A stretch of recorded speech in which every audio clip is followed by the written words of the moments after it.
আসসালামু আলাইকুম। আমি শোয়েব, দক্ষিণ কোরিয়া থেকে। তো প্রতিবারের ন্যায় আরো একটি নতুন ভিডিও নিয়ে আপনাদের সামনে হাজির হলাম।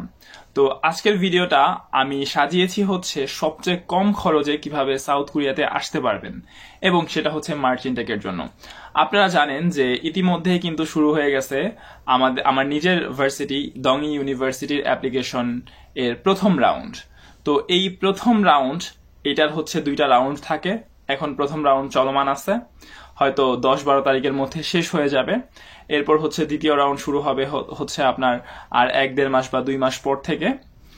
এভাবে হচ্ছে আপনি একের পর এক রাউন্ড পাবেন, মানে দুইটা রাউন্ড পাবেন হচ্ছে প্রতিটা ইউনিভার্সিটির জন্য। কিছু কিছু ইউনিভার্সিটি হচ্ছে 3 রাউন্ডেও হচ্ছে স্টুডেন্ট নিয়ে থাকে। তো এগুলা হচ্ছে মার্চ ইনটেক থেকে।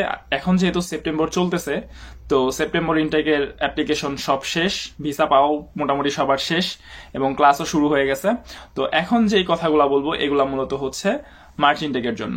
তো মার্চ ইনটেকের ইতিমধ্যেই হচ্ছে অ্যাপ্লিকেশন শুরু হয়ে গেছে, যেটা প্রথমেই বলছি। তো কেন আমি বললাম সবচেয়ে কম খরচে আপনি সাউথ কোরিয়াতে আসার জন্য দংই ইউনিভার্সিটিটাকে সিলেক্ট করবেন, সেটা নিয়েই আজকে হচ্ছে আলোচনা করব। এবং আসার পর আপনার কি কি সুবিধা এবং অসুবিধা সম্পর্কে আমি বিস্তারিত তুলে ধরার চেষ্টা করব। তো প্রথমেই আসি হচ্ছে কেন দংই ইউনিভার্সিটিতে একমাত্র সাউথ কোরিয়ার সবচেয়ে কম খরচে আসা সম্ভব, এবং সেটা কিভাবে, এবং আসার পরে পরবর্তী বিষয়গুলোও বা কি, বা পরবর্তী ধাপগুলা কি, কতটা চ্যালেঞ্জিং এর মুখে আপনার পড়তে হবে। সো সেই বিষয়গুলো নিয়ে আমি আলোচনা করব। তো এখন যেটা কথা সেটা হচ্ছে কিভাবে সবচেয়ে কম খরচ।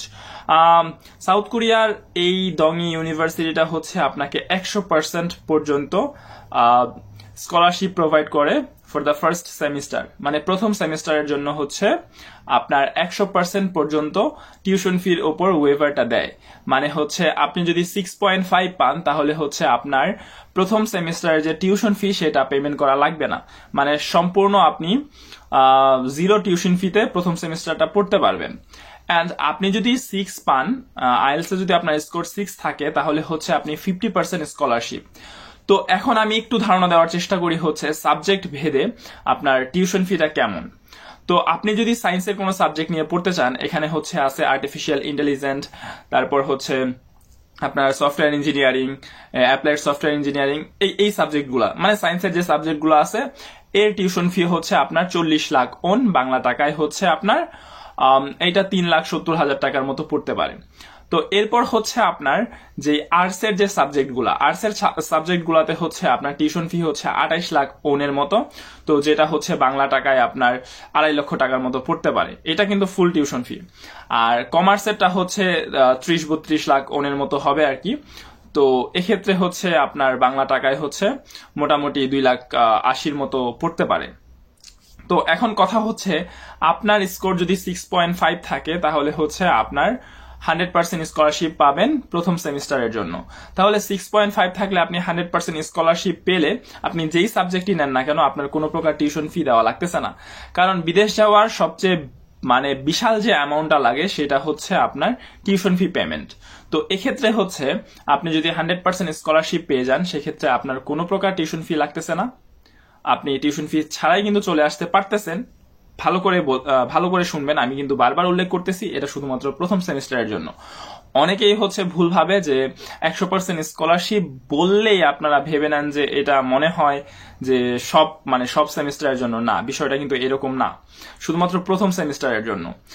এটাকে অনেক দেশ, মানে যে সকল দেশ এরকম আপনার স্কলারশিপ প্রোভাইড করে প্রথম সেমিস্টারের জন্য, তারা কিন্তু এই স্কলারশিপটাকে আর্লি বার্ড স্কলারশিপ হিসেবে অনেকে বলে থাকে। সো যাই হোক, তো এখন কথায় আসি যে যদি আপনার টিউশন ফিটা না থাকে, তাহলে এক্সট্রা কি কস্ট গুলো হবে। এক্সট্রা কস্টের মধ্যে হচ্ছে আপনার অ্যাটাস্টেশনের ফি।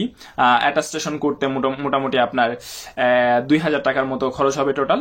এরপর হচ্ছে আপনার এম্বাসি ফেস করার যে ফিটা আছে সেটা। তো এম্বাসি ফেস করার মোটামুটি 6,500-7,000 টাকার মতো লাগবে। তো মোটামুটি ধরেন এম্বাসি ফি আর হচ্ছে অ্যাটাস্টেশন ফি, এই নিয়ে হচ্ছে 10,000 টাকা লাগবে। অ্যান্ড দেন আপনার আর কি ফি লাগবে, আপনার হচ্ছে মেডিকেল খরচ আছে একটা। মেডিকেল খরচটা 1,600 টাকার মতো মেবি লাগতে পারে, ধরেন 2,000 টাকা ধরতে পারেন। তো এক্ষেত্রে হচ্ছে 2000, তাহলে 12,000 টাকা। এরপর আছে হচ্ছে আপনার নোটারাইজেশন, তারপর হচ্ছে ট্রান্সলেশন, এগুলা নিয়ে ধরেন আরো 2-3 হাজার টাকা। মোটামুটি আপনি এখানে 20,000 টাকা ধরে নিতে পারেন। এরপর হচ্ছে আপনার মোটামুটি যেটা বলতে পারি সেটা হচ্ছে আপনি যে বিমানের যে খরচটা আছে, তো সেখানে আপনি ধরতে পারেন 60,000 টাকা। তো মোটামুটি 1 লাখ টাকার মধ্যে কিন্তু আপনি চাইলে চলে আসতে পারেন। বিশ্বাস হয় আপনি 1 লাখ টাকা দিয়ে সাউথ কোরিয়াতে আসতে পারবেন? কেমন না, মানে আশ্চর্য লাগে না যে 1 লাখ টাকায় কেমনে সাউথ কোরিয়াতে আসা সম্ভব? আসলে চিন্তার বিষয়, কেমনে সম্ভব 1 লাখ টাকায় আসা?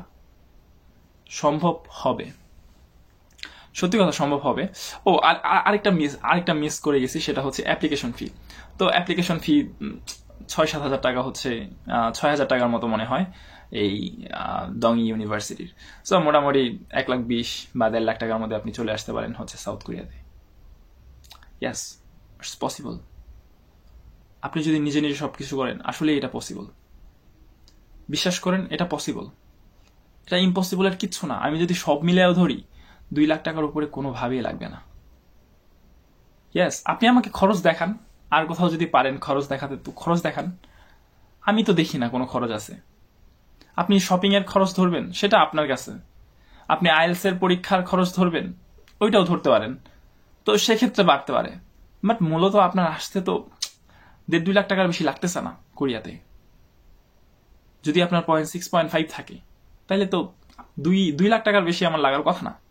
হ্যাঁ, এখানে একটু বেশি লাগতে পারে যদি ধরেন আপনি কোনো এজেন্সি দিয়ে কাজ করান, সেক্ষেত্রে হয়তো আপনার এজেন্সিকে 1 লাখ বা 1,20,000 টাকা দেওয়া লাগতে পারে। সেক্ষেত্রে কস্টটা বেড়ে যেতে পারে, এটা আপনাদের বিষয়। অনেকে আমাকে আবার নক দিবেন ভিডিওটা দেখার পরে যে আসলে ভাই আমি আপনার মাধ্যমে কাজ করাতে চাই, এটা সেটা। অনেকে আমাকে নক করেন, ভাই আপনি আমাদের ফাইলটা নিয়ে কাজ করেন না। আমার এই যোগ্যতা এখনো হয় নাই যে আপনার ফাইল নিয়ে কাজ করব। হ্যাঁ, তবে আমার একটা চিন্তা ভাবনা আছে, সেটা হয়তো এই সেমিস্টারে না, সামনের সেমিস্টারের জন্য, সেপ্টেম্বর সেমিস্টারের জন্য। সেটা হচ্ছে যে আপনার আমি গাইডলাইন দিব আর কি।